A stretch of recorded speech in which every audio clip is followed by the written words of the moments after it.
রাসূলুল্লাহ সাল্লাল্লাহু আলাইহি ওয়াসাল্লামের যে শান, যে মর্যাদা, তিনি যে শেষ নবী এবং তারপরে যে কোনো নবী আসবে না, এবং কেন তিনি শেষ নবী, তার মধ্যে স্পেশালিটি কি কি আছে, এই বিষয়গুলো নিয়ে একটু সংক্ষিপ্ত কথা বলবো ইনশাআল্লাহ। ঠিক আছে? ওমা তাওফীকি ইল্লা বিল্লাহ আলাইহি তাওয়াক্কালতু ওয়া ইলাইহি উনীব। আমি আলোচনা শুরু করতে যাচ্ছি একটা হাদিস থেকে। একদিন রাসূলুল্লাহ সাল্লাল্লাহু আলাইহি ওয়াসাল্লাম মসজিদের পাশ দিয়ে হেঁটে যাচ্ছেন, মসজিদে নববীর পাশ দিয়ে। তখন সাহাবায়ে কেরাম রাদিয়াল্লাহু আনহুম আজমাইন তারা মসজিদের মধ্যে বসে একটা বিষয় নিয়ে কথোপকথন করছিলেন। তো নবী সাল্লাল্লাহু আলাইহি ওয়াসাল্লাম জিজ্ঞাসা করলেন যে তোমরা কি নিয়ে কথা বলছো, তোমরা কি নিয়ে কথোপকথন করছো? তখন সাহাবায়ে কেরাম রাদিয়াল্লাহু আনহুম তারা বলছেন যে আমরা কিয়ামতের আলামতগুলো নিয়ে কথা বলছিলাম। কি নিয়ে কথা বলছেন? কিয়ামতের আলামতগুলো নিয়ে সাহাবীরা কথা বলছে। তো সাহাবীদের কিয়ামতের আলামত নিয়ে কথা বলার কি দরকার ছিল? তাদের সময় তো আর কিয়ামত হবে না। দরকার ছিল কি? সচেতনতা। তারা ফিতনায় নিজেরা যেন না পড়ে যান, এই জন্য সতর্ক থাকতে চাইতেন। এই কারণেই ফিতনাময় পরিবেশ নিয়ে আলোচনা করতেন। তো নবী সাল্লাল্লাহু আলাইহি ওয়াসাল্লাম তখন বললেন, দেখো, যতদিন পর্যন্ত 10টা আলামত প্রকাশ হচ্ছে না ততদিন পর্যন্ত কিয়ামত হবে না। কয়টা আলামত? 10টা। নবী সাল্লাল্লাহু আলাইহি ওয়াসাল্লাম প্রথমে বললেন, 1 নাম্বার হচ্ছে মাসিহুদ দাজ্জাল। কি নাম? মাসিহুদ দাজ্জাল। 2 নাম্বার হচ্ছে ইয়াজুজ এবং মাজুজ। এর আদম সন্তান পৃথিবীতে বের হবে এবং পুরো পৃথিবীটা ম্যাসাকার করে ছেড়ে দিবে। আর মাসিহুদ দাজ্জাল সেও বের হবে শেষ জামানায়, যে ইহুদিদেরকে নিয়ে পুরো বিশ্ব শাসন করবে, বিশ্বের প্রতিটা ডিপার্টমেন্ট সে রুল করবে। এবং দাজ্জালের চেয়ে ভয়ঙ্কর কোনো ফিতনা এই পৃথিবীতে আসে নাই, আসবেও না। প্রত্যেক নবী তার কওমকে দাজ্জাল সম্পর্কে সতর্ক করেছিলেন, এমনকি নূহ আলাইহিস সালাম পর্যন্ত তার উম্মতকে দাজ্জালের ফিতনা সম্পর্কে সতর্ক করেছিলেন। নবী সাল্লাল্লাহু আলাইহি ওয়াসাল্লাম বলেছেন যে তোমরা যদি সূরা কাহাফ তেলাওয়াত করো, প্রত্যেক জুমার দিন সূরা কাহাফ তেলাওয়াত করো, অথবা সূরা কাহাফের প্রথম 10টা আয়াত, শেষ 10টা আয়াত মুখস্থ রাখো, ইনশাআল্লাহ তাআলা মাসিহুদ দাজ্জাল তোমাদের কোনো ক্ষতি করতে পারবে না। 1 মাসিহুদ দাজ্জাল, 2 ইয়াজুজ আর মাজুজ, 3 হচ্ছে ঈসা ইবনে মারইয়াম। ঈসা ইবনে মারইয়াম যতক্ষণ পর্যন্ত না আসছেন, পৃথিবীতে আবার ইউটার্ন না করছেন এবং তার হাতে মাসিহুদ দাজ্জাল নিহত না হচ্ছে, কিয়ামত হবে না। 4 দাব্বাতুল আরদ, অর্থাৎ পৃথিবীর ভিতরে একটা প্রাণী আছে, মাটি ফেরে এই প্রাণীটা বের হবে কিয়ামতের আগে আগে, এবং এই প্রাণীটা মানুষের সাথে কথাবার্তা বলবে, কথা বলতে পারা প্রাণী। এই যতক্ষণ বের হচ্ছে না, কিয়ামত হবে না ইনশাআল্লাহ তাআলা। কটা বললাম? 4টা। 5 হচ্ছে দুখান বা ধোঁয়া। এই পুরো পৃথিবীর আকাশটা একটা নির্দিষ্ট সময় পর্যন্ত ধোঁয়ায় ছেয়ে যাবে, এবং হতে পারে, আল্লাহু আলাম, হতে পারে যে সূর্যের আলো পৃথিবীতে পৌঁছাবে না, এমন ধোঁয়া হতে পারে। পুরো পৃথিবীটা ধোঁয়ায় ছেয়ে যাবে, এটা সূরা দুখানের মধ্যেও বলা আছে। এটা 5। 6 নম্বরে নবী সাল্লাল্লাহু আলাইহি ওয়াসাল্লাম বলছেন যে একটা ভূমিকম্প হবে পৃথিবীর পূর্ব দিকে। পৃথিবীর পূর্ব দিক মানে এই যে ভারত, পাকিস্তান, বাংলাদেশ, শ্রীলঙ্কা, ইন্দোনেশিয়া, ঠিক আছে, এই সিঙ্গাপুর, এই যে কন্টিনেন্ট, মালয়েশিয়া, এটা পৃথিবীর পূর্ব দিক। এদিকে একটা ভূমিকম্প হবে। তারপরে 7 পৃথিবীর পশ্চিমে একটা ভূমিকম্প হবে। পশ্চিম মানে বোঝেন না?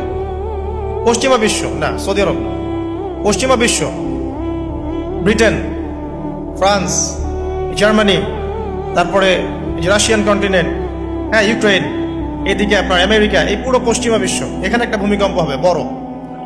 এবং এগুলো এমন হবে যেগুলোতে ভূমি মাটিতে ধসে যাবে, মাটিতে ডুবে যাবে। ভূমিকম্প না, ভূমিধস।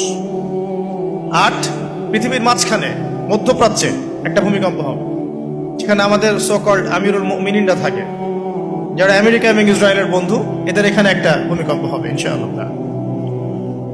9 ইয়েমেন থেকে একটা আগুন বের হবে। ইয়েমেন থেকে একটা আগুন বের হবে, যে আগুন মানুষকে হাসরের মাঠের দিকে তাড়িয়ে নিয়ে আসবে। আরেকটা বলেছেন 10 নম্বর, যেটা এই মুহূর্তে আমি ঠিক মনে করতে পারছি না।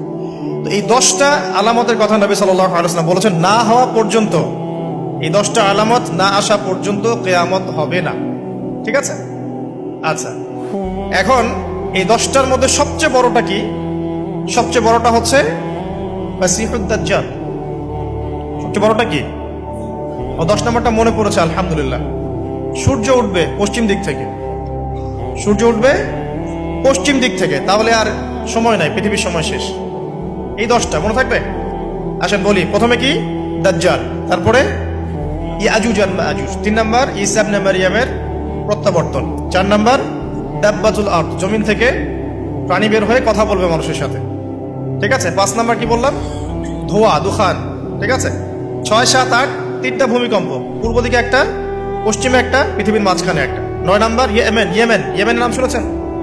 ওই যে যেখানে সৌদিরা বোম মারছে আর কি, ইয়েমেনের বাচ্চা থেকে বোম মেরে হত্যা করছে না, জানেন না খবর?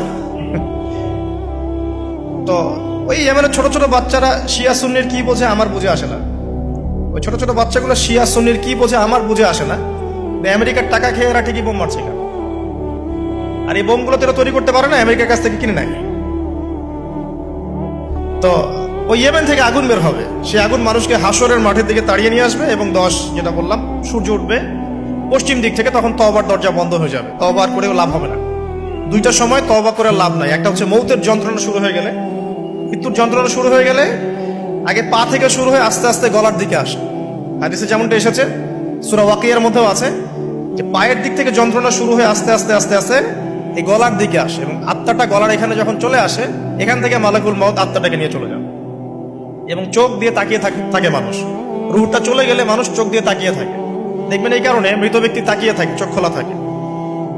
এবং তখন আসমান থেকে সিঁড়ি নামিয়ে দেওয়া হয়, ওই সিঁড়িতে করে আত্মা চলে যাচ্ছে, ও তাকিয়ে দেখে যে আত্মা চলে যাচ্ছে।